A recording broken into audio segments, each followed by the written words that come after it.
in the vibrant city of Port Harcourt, nestled within the lush embrace of the Niger Delta, where the rivers carry tales as old as time, two sisters find themselves trapped in a complex dance of love and resentment. The air is thick with the scent of the Delta, a place where secrets linger like the morning mist over the waters. Here, in a modest home by the riverbank, lives Dikachi, a young woman whose heart is as vast as the ocean, but whose spirit is often overshadowed. Her sister, Ugo, is the cherished jewel of their father's eye, radiant and beloved, while Dikachi remains a quiet presence, often unseen and unheard. One fateful day, the family's world is turned upside down when Ugo falls gravely ill. Her once bright eyes grow dim, and her laughter, which used to fill the house, is now replaced by silence. As Ugo's condition worsens, the hidden truths of their family begin to rise to the surface like bubbles in a swamp, threatening to burst and reveal secrets long buried. These revelations challenge everything the sisters and their family thought they knew about themselves, unraveling the tightly woven fabric of their lives. The whispers of the Niger Delta grow louder, urging them to confront the past and find a path to healing amidst the tangled web of their emotions. In the heart of Port Harcourt, where the Niger Delta's waters flow with both life and sorrow, Dikachi and Ugo grew up in a home where love was as rare as a calm day on the river. Their father, a man whose heart seemed to beat differently for each child, showered Ugo with affection, treating her like the most precious gem of the Delta. Ugo sparkled under his gaze, her laughter often the only light in the household. Alongside her, their two younger brothers, Chidi and Emeka, also enjoyed his warmth and care, growing up with a sense of security Dikachi could only dream of. Dikachi, however, lived in the shadows of their father's indifference. She was the quiet one, the child who could never seem to do anything right in his eyes. His words were often harsh, cutting through her like the sharp winds that swept across the river. "You are a mistake," he would say, his voice cold and unforgiving. This constant criticism and neglect left Dikachi feeling like a reed swaying in the storm, always on the verge of breaking. Yet, despite the pain, she carried within her a heart full of love, a love that remained steadfast, especially for Ugo. Ugo, mirroring their father's favoritism, often treated Dikachi with cruelty. She would mock her sister, echoing their father's disdain, sometimes even going as far as destroying Dikachi's few treasured possessions. But through it all, Dikachi's love for Ugo never wavered. It was a love born from shared childhood memories, from moments when the river's whispers had brought them closer, if only for a fleeting instant. This unyielding love was Dikachi's anchor, holding her steady even as the world around her seemed determined to push her away. In the busy city of Port Harcourt, Dikachi works very hard every day. Her job keeps her occupied from early morning until late at night. But now she has something even more important to worry about. Her sister Ugo is very sick. Dikachi hurries back and forth between her workplace and the hospital, trying to understand what's wrong with Ugo. The doctors look confused and can't give her clear answers, making Dikachi feel scared and lost. At work, Dikachi is doing her best to get a promotion. This promotion would mean more money, which could help pay for Ugo's treatment and improve their lives. However, with Ugo being so ill, it's difficult for Dikachi to concentrate. She often stays up late trying to finish her tasks while her mind is filled with worry about her sister. Sometimes it feels like she's carrying a heavy load that just keeps getting heavier. At home, things are starting to change as well. Chidi and Emeka, the younger brothers, are beginning to ask questions. They notice how their father treats Dikachi differently and how she is always the one looking after Ugo. They start to wonder why their family is this way. Chidi feels especially sorry for Dikachi and wants to support her. Emeka is more confused and doesn't know what to believe. As the days turn into weeks, the mystery of Ugo's illness grows. The doctors run many tests, but they still can't figure out what's making her so sick. Dikachi feels helpless, like she's trying to hold on to water with her fingers. Every night she prays, hoping for a miracle. Meanwhile, the family becomes more tense. The brothers argue more often, and their father seems lost, unsure of how to handle everything. Dikachi knows that things need to change, but she isn't sure how to make that happen. The river flowing by their home continues to whisper secrets, as if it knows something they don't. As Dikachi sits by Ugo's hospital bed, her mind wanders back to their childhood. She remembers a time when they were both young, playing by the riverbank. The water sparkled in the sunlight, and their laughter filled the air. But even then, there were hints of the troubles to come. Their father would often call Ugo to sit with him, leaving Dikachi to play alone. She felt like a shadow, always there, but never really seen. In these memories, a broken mirror often appears. Once, when they were playing, Ugo accidentally knocked over their mother's old mirror. It shattered into pieces, and Dikachi felt like it was a sign of things to come.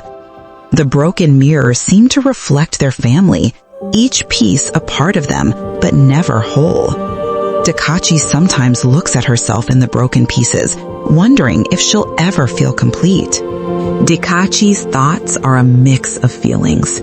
She feels angry at how her father treated her, always making her feel like she wasn't good enough. But then she looks at Ugo lying in the hospital bed, and her heart softens. Despite everything, she loves her sister deeply.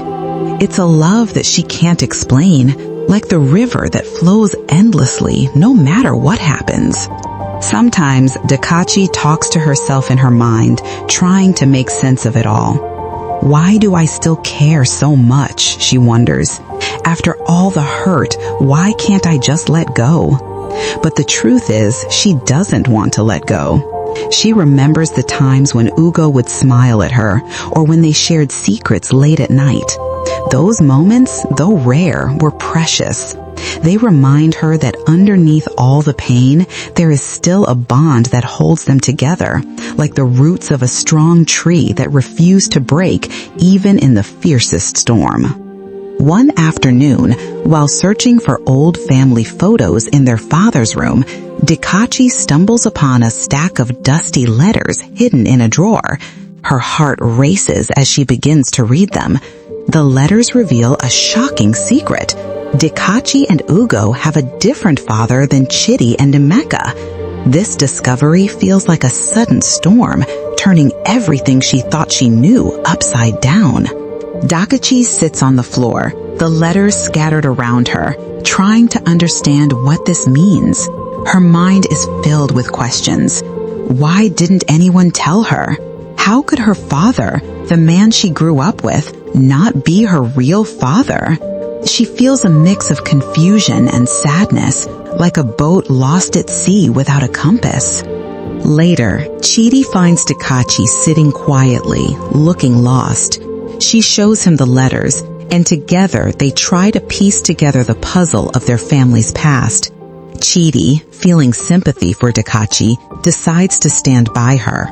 He's always felt that something wasn't right, and now he wants to help uncover the truth about their father's favoritism. The two of them become allies, determined to find out more. This revelation forces Dikachi to think deeply about who she is and where she belongs. She always wondered why her father treated her differently, and now she has part of the answer. But it also makes her question her love for Ugo. Does this change how she feels? As she looks at Ugo sleeping in the hospital bed, she realizes that no matter what the letters say, her love for her sister remains strong. Blood might not make them sisters, but their shared memories and the bond they've built do. This new truth, though painful, brings her closer to understanding herself and the enduring love she has for Ugo. As the secret about their father spreads through the family, tensions rise like the stormy clouds gathering over Port Harcourt. Emeka, the other brother, chooses to stand with their father. He doesn't believe the letters or understand why Chidi and Dikachi are questioning everything. This decision creates a big rift in the family, like a crack in the ground that keeps growing wider. Emeka's betrayal hurts Dikachi deeply. She feels like she's losing another piece of her already fractured family. The house, once filled with noise and life, now feels cold and empty. Arguments break out often, with Emeka defending their father and Chidi siding with Dikachi. It's as if the family is being torn apart by an invisible force. At the hospital, Ugo's condition worsens. She grows weaker each day, and Dikachi fears she might lose her sister before they can truly make peace. The thought of Ugo leaving without knowing how much Dikachi loves her is unbearable. Dikachi spends long hours by Ugo's side, holding her hand and whispering stories of their childhood, hoping that somehow Ugo can hear her. Outside, the weather reflects the turmoil inside the family. The skies are dark and filled with thunder, just like Dikachi's heart. The rain pours down heavily, as if the heavens are crying for them.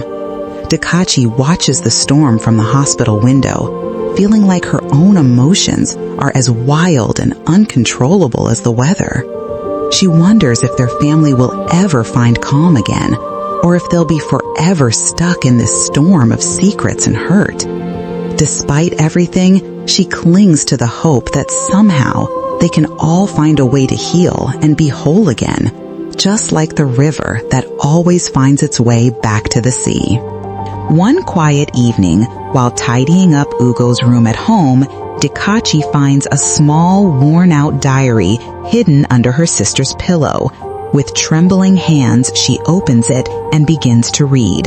Ugo's words leap off the pages, filled with regret and a newfound appreciation for Dikachi's unwavering love. The people I cared so much for couldn't stay by me when I needed them, Ugo wrote, but the sister I pushed away stayed by me until my last days. I'm sorry, sis. I hope you can forgive me. Dikachi's heart aches as she reads these words. She feels a mix of emotions, sadness for the time they lost, joy for knowing Ugo finally understood her love, and a deep sense of longing for the chance to truly reconcile. She sits on the edge of the bed, tears streaming down her face, wishing she could talk to Ugo just one more time. As she continues to read, Dikachi notices that Ugo's diary hints at more secrets, things Ugo never got the chance to share.